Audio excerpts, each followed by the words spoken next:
Inspecting panel boards, Part 3, Incorrect Dead Front Screws. Sometimes arc faults related to damaged conductors located inside the panel are caused by either the wrong screws for the dead front being used or the correct screws running up against the live conductors and causing a dead short against the panel board. The result is that an arc flash vaporizes the steel of the screw and panel or the copper of the conductor and can send a cloud of molten metal and sparks straight out. That's why the inspector needs to be wearing safety glasses and cotton clothing. The dead front screws are important to check.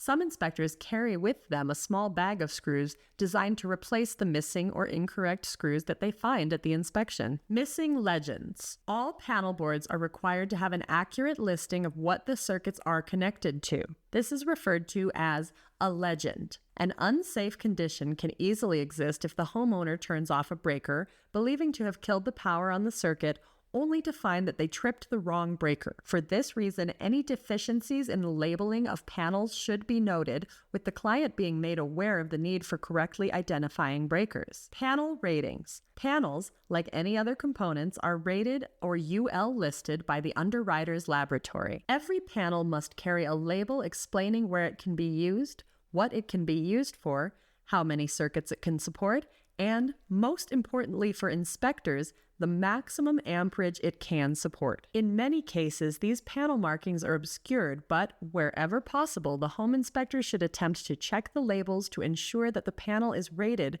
for the correct amperage.